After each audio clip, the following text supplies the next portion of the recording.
You ever get that feeling when you look at a toy, like really look at it, and for a split second, you feel like it's watching you back? Well, today we're diving deep into a story that takes that creepy little feeling and turns it into an absolute nightmare. This is the legend of the killer Labu doll of Shanghai. I mean, really think about that for a second. Can something that's supposed to be a source of joy, a child's plaything, can it actually be deadly? That's the terrifying question at the very heart of this legend. So let's get into it. All right, so our story kicks off in Shanghai, and we're following a young woman named Maine who absolutely loves collecting dolls. It's her passion, but that passion is about to lead her straight into a real-life horror story. So for May, working at a toy shop was pretty much the dream job. I mean, she got to be around these beautiful, unique dolls all day. But one day, a shipment comes in. Seems totally normal. But inside is something that's not just going to change her life, it's going to end it. It was a super limited edition Labu doll, and this one just stood out. It had this amazing golden fur, these really pretty blue eyes, and this huge, toothy grin. Maine just fell in love with it instantly. She couldn't explain it, she just knew she had to have it. But the second she brings her new prized possession home, things start to get weird. And not just weird, but horribly, horribly wrong. And the very first red flag, it came from her dog, Bao. Now, Bao usually loved Mang's dolls. He'd get all excited, wag his tail, but with the Labu doll, it was the complete opposite. He was terrified, barking like crazy, growling. He wouldn't even get close to it. You know what they say, animals can sense things we can't? Mayan tries to ignore it, but her whole life starts to just spiral out of control with insane speed. Look at this timeline. In just over 24 hours, she completely loses it on a customer and gets fired. Then that night, she has this awful nightmare about a rotting red monster. And then, and this is just pure horror, she wakes up in the middle of the night to find the doll sitting on her chest, just staring down at her. This is the moment everything just explodes. Menen lets out this blood-curdling scream, and her dog, her loyal protector Bao, comes tearing into the room. He just lunges at the doll and rips it to absolute shreds. For a second, you gotta think, okay, phew, the nightmare's over. But it wasn't over. Not even close. It turns out destroying the doll? Well, that just made it angry.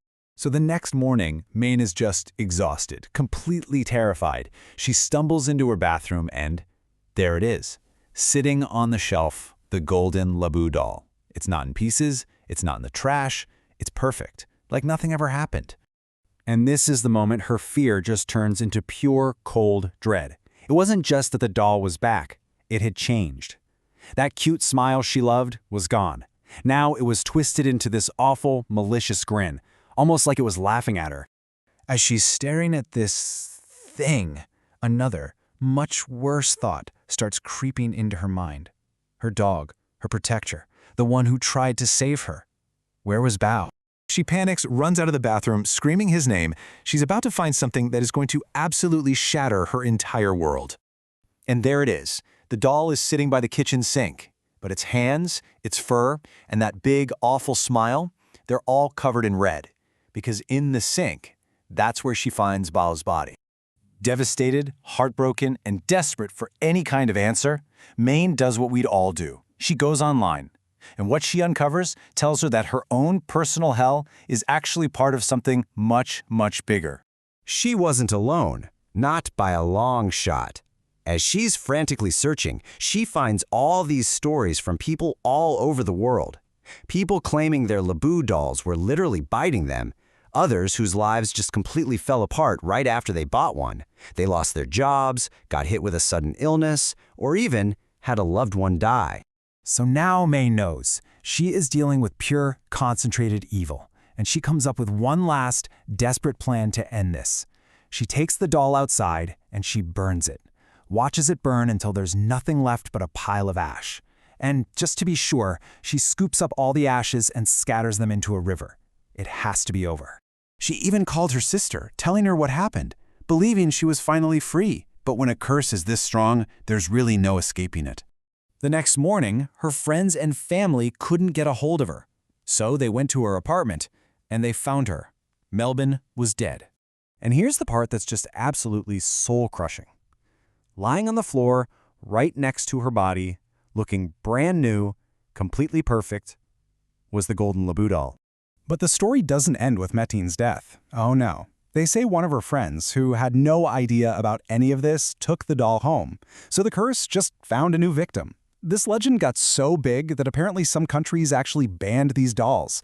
People have even called in priests to perform exorcisms on them, convinced they're vessels for some kind of ancient demon. So what do you think?